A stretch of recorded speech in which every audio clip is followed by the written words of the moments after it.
สวัสดีครับก็หลังจากที่ผมได้หาข้อมูลเกี่ยวกับโคโรนาไวรัสนะครับก็เป็นต้นต่อของโควิด -19 ที่กำลังระบาดไปทั่วโลกณขณะนี้นะครับวันนี้นะครับก็ผมได้เข้าไปเจอในเว็บไซต์อีกแห่งหนึ่งนะครับก็คือเป็นเว็บไซต์ข่าวสารของประเทศออสเตรเลียนะฮะชื่อว่า abc.net.au นะครับก็ข้อมูลในเว็บนี้เนี่ยก็จะเป็นข่าวหลากหลายนะครับแต่ว่าข่าวที่เกี่ยวกับโคโรนาไวรัสเนี่ยมีข่าวหนึ่งน่าสนใจนะครับในเนื้อหาข่าวอันนี้เนี่ยเขาบอกว่าจากการศึกษานะครับการระบาดของไวรัสโคโรนาเนี่ยเคยเกิดขึ้นในภูมิภาคเอเชียตะวันออกเมื่อประมาณ 25,000 ปีก่อนนะครับมันไม่ใช่เรื่องใหม่นะครับเพราะว่าเนื้อข่าวอันนี้เขาย้อนกลับไปเลยตั้ง 25,000 ปีที่แล้วนะครับเขาก็บอกว่าจากการศึกษาครั้งใหม่เนี่ยมีการระบุว่าเรารู้จักแล้วก็ได้ยินชื่อไวรัสโคโรนาเนี่ยว่าเป็นโรคระบาดครั้งใหญ่มาในช่วงเวลาที่ผ่านมานะครับแต่แท้ที่จริงแล้วเนี่ยมนุษย์เนี่ยได้ต่อสู้กับไวรัสชนิดนี้เนี่ยมานับเป็นพันปีแล้วในปีคศ2002นะครับหรือว่าพุทธศักราช2545นะครับไวรัสโคโรนาเนี่ยได้จุดชนวนให้เป็นที่รู้จักในชื่ออย่างเป็นทางการว่าโรคซาร์นะครับในประเทศจีนซึ่งเป็นโรคที่เกี่ยวกับระบบทางเดินหายใจเฉียบพลันรุนแรงทำให้มีผู้ติดเชื้อมากกว่า 8,000 รายและฆ่าชีวิตผู้คนไปกว่า 800 รายแล้วก็ใน4ปีต่อมานะครับได้มีการระบาดของโรคระบบทางเดินหายใจในประเทศแถบตะวันออกกลางหรือที่เรียกว่าเมอร์สส่งผลให้มีผู้ป่วยมากกว่า 2,400 รายและเสียชีวิตมากกว่า 850 รายและขณะนี้นะครับเรากำลังเผชิญกับไวรัสซาร์โควี 2 นะครับหลายสายพันธุ์ซึ่งอันนี้เป็นชื่อย่อนะครับก็เป็นซาขีด CO แล้วก็ V ตัวใหญ่แล้วก็ขีดแล้วก็2นะครับซึ่งอันนี้เนี่ยเป็นไวรัสที่ทำให้เกิดโรคโควิด -19 นะครับปัจจุบันเนี่ยทีมนักวิทยาศาสตร์ของออสเตรเลียและสหรัฐเนี่ยได้ค้นพบว่าการระบาดของไวรัสโคโรนาเนี่ยได้เคยเกิดปะทุขึ้นมาแล้วนะครับในภูมิภาคเอเชียตะวันออกเมื่อประมาณ 25,000 ปีที่แล้วจากการศึกษาของนักวิทยาศาสตร์กลุ่มนี้นะครับได้มีการเปิดเผยในวารสารทางวิทยาศาสตร์ที่ชื่อว่า Current Biology นะครับว่าหลักฐานทางวิทยาศาสตร์ที่เกี่ยวข้องกับไวรัสตัวนี้สามารถพบเจอได้ในจีโนมหรือว่าชุดข้อมูลทางพันธุกรรมที่สมบูรณ์ในสิ่งมีชีวิตของคนสมัยใหม่จากภูมิภาคนี้ดรคิริลอเล็กซานดรอฟนะครับซึ่งเป็นนักชีววิทยาสังเคราะห์ที่มหาวิทยาลัยเทคโนโลยีควีนสแลนด์นะครับได้กล่าวไว้ว่ามันสร้างความหายนะให้กับประชากรและทิ้งรอยแผลเป็นทางพันธุกรรมไว้อย่างมีนัยสำคัญประวัติศาสตร์ที่จารึกอยู่ในยีนของเราเช่นเดียวกับวงแหวนของต้นไม้รหัสพันธุกรรมของเราสามารถบอกเล่าเรื่องราวเกี่ยวกับเหตุการณ์ในสมัยโบราณของเราได้การกลายพันธุ์แบบสุ่มของยีนของเราเนี่ยหมายความว่าบางคนมีความอ่อนไหวทางธรรมชาติมากกว่าคนอื่นที่จะติดไวรัสหรือมีอาการป่วยร้ายแรงของโรค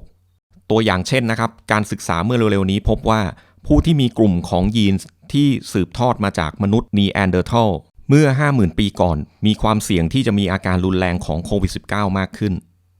แต่การกลายพันธุ์อื่นๆจะมีผลตรงกันข้ามและสามารถทำให้เรารอดเมื่อเกิดการระบาดของโรค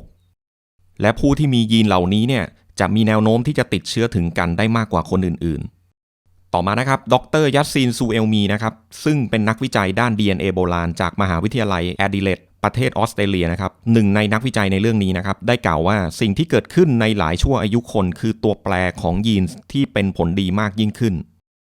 และสิ่งเหล่านั้นก็จะทิ้งร่องรอยที่โดดเด่นไว้หลายชั่วอายุคนให้เราเห็นในภายหลังและดรซูเอลมียังได้กล่าวเสริมอีกนะครับว่าแต่ต้องใช้เวลาอย่างน้อย500ถึง 1,000 ปีกว่าสัญญาณของการปรับตัวนี้จะปรากฏในจีโนมของประชากรดรซูเอลมีและเพื่อนร่วมทีมเนี่ยได้ตั้งสมมุติฐานนะครับว่ามนุษย์เนี่ยอาจจะเคยพบเจอกับโคโรนาไวรัสในสมัยโบราณมาก่อนแล้วซึ่งอาจจะปรากฏในจีโนมของเรานะครับและเป็นที่มาของการฟื้นคืนชีพของการระบาดจากโรคที่เกิดจากโคโรนาไวรัสในปัจจุบันดังนั้นนะครับทีมนักวิจัยกลุ่มนี้เนี่ยจึงสำรวจจีโนมของคนหลายพันคนจากทั่วโลกที่มีการเก็บไว้ในฐานข้อมูลโครงการ 1,000 จีโนมและพวกเขาก็ได้พบว่ามีสัญญาณทางพันธุกรรมที่เกี่ยวข้องกับโคโรนาไวรัสในกลุ่มคนจากเวียดนามจีนและญี่ปุ่นแต่ไม่พบในกลุ่มคนจากส่วนอื่นๆของโลกและดรซูอิลมียังได้กล่าวเสริมอีกนะครับว่าหลังจากที่เราได้สังเกตรูปแบบของการปรับตัวครั้งนี้เนี่ยเราได้ใช้เครื่องมือต่างๆในการตรวจสอบนะครับเพื่อบอกว่าการปรับตัวนั้นอาจเกิดขึ้นได้ไกลแค่ไหน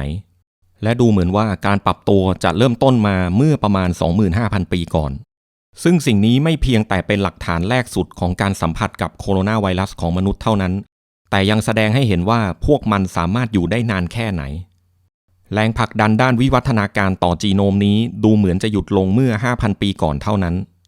ซึ่งเราบอกไม่ได้จริงๆว่านี่เป็นสิ่งที่เกิดขึ้นเป็นระยะที่มักจะเกิดขึ้นช่วงฤดูหนาวเช่นไข้หวัดใหญ่หรือไวรัสที่แพร่กระจายจากสัตว์สู่คนทุกๆ 5-10 ปีเหมือนกับที่เคยเกิดขึ้นเมื่อ 20 ปีที่ผ่านมากับโรคซาร์เมอร์สและล่าสุดคือซาโควี2และนักวิจัยยังพบหลักฐานอีกว่าไวรัสที่บุกรุกเซลล์ในลักษณะเดียวกันกับซาโควี2นี้ก็มีส่วนเกี่ยวข้องด้วยอาจจะมีไวรัสตัวเดียวหรือหลายตัวที่ใช้กลไกระดับโมเลกุลเดียวกันซึ่งเป็นแนวคิดที่ได้รับการสนับสนุนจากหน่วยงานวิจัยอื่นๆที่แสดงให้เห็นว่าตระกูลไวรัสที่เป็นของซาโควี2นี้เกิดขึ้นเมื่อประมาณ 23,000 ปีก่อนแต่ไม่ว่าอย่างไรก็ตามสิ่งที่ชัดเจนจากการวิจัยระบุว่ามนุษย์ได้สัมผัสกับโคโรนาไวรัสเป็นระยะเวลากว่า 20,000 ปีณช่วงเวลาหนึ่งในประวัติศาสตร์ของมนุษยชาติการปรับตัวของยีนหลายตัวในเวลาเดียวกันและในอัตราเดียวกันสามารถอธิบายได้ถึงสัมผัสกับโคโรนาไวรัสที่เกิดขึ้นในอดีตที่ผ่านมาการเปิดเผยเรื่องราววิวัฒนาการของการระบาดของโคโรนาไวรัสในอดีตสามารถให้เบาะแสเกี่ยวกับวิธีการตอบสนองต่อการระบาดใหญ่ในอนาคตมีข้อมูลมากมายที่เกี่ยวกับการแพร่กระจายของไวรัสและระยะเวลาที่ไวรัสแพร่กระจายออกไปและการติดตามการดัดแปลงพันธุกรรมสามารถช่วยให้นักวิจัยสามารถระบุได้ว่ายีนใดเป็นปัจจัยสำคัญในการตอบสนองต่อการติดเชื้อในร่างกายของเราสิ่งนี้จะสามารถทำให้ความพยายามในการพัฒนายาและวัคซีนเกิดขึ้นได้แต่ก็น่าเศร้าที่มันยังบอกเราด้วยว่าเรายังมีโรคระบาดที่จะเกิดมากขึ้นตามมาเดนิส บาวเออร์ผู้เชี่ยวชาญด้านชีวสารสนเทศและจีโนมที่องค์กร CSIRO หรือองค์กรวิจัยวิทยาศาสตร์และอุตสาหกรรมเครือจักรภพและเป็นผู้ซึ่งไม่ได้มีส่วนร่วมในการศึกษากรณีข้างต้นกล่าวเสริมว่าในขณะที่การค้นพบนี้น่าสนใจ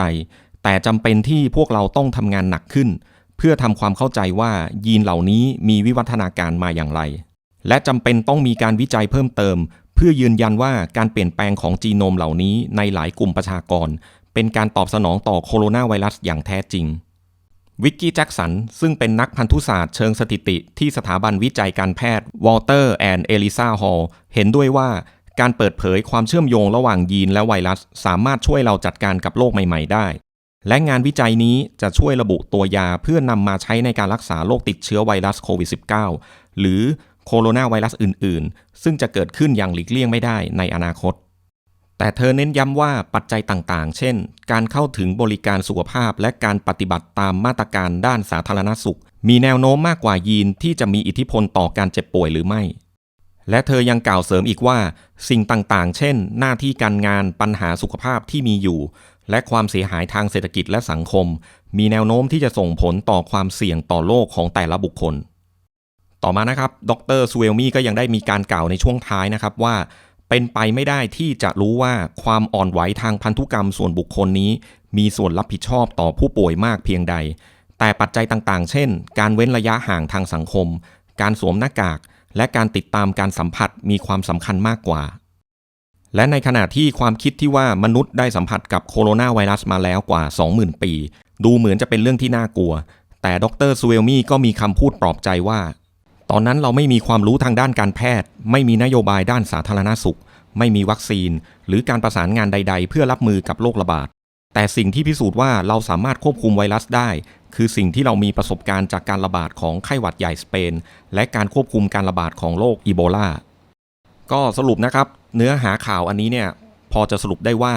เชื้อโรคเนี่ยจริงๆมันมีมาแล้วนับเป็นหมื่นๆปีนะครับอยู่กับมนุษย์เรามาเนี่ยแต่เพียงแต่ว่ามันจะปะทุนะครับเหมือนภูเขาไฟอย่างเงี้ยว่ามันจะระเบิดเอาวันไหนนะครับแล้วเมื่อมันระเบิดขึ้นมาแล้วเนี่ยเราจะควบคุมมันได้แค่ไหนนะครับเพราะฉะนั้นในท้ายนี้นะครับก็ขอให้ทุกท่านดูแลสุขภาพหมั่นล้างมือด้วยแอลกอฮอล์สวมใส่หน้ากากอนามัยเวลาที่เราไปพบปะผู้คนในสังคมนะครับแล้วก็ขอให้ปลอดภัยจากโรคภัยไข้เจ็บรวมถึงโควิด -19 นะครับแล้วพบกันใหม่ในคลิปหน้านะครับสำหรับคลิปนี้ผมขอลาไปก่อนขอบคุณมากครับ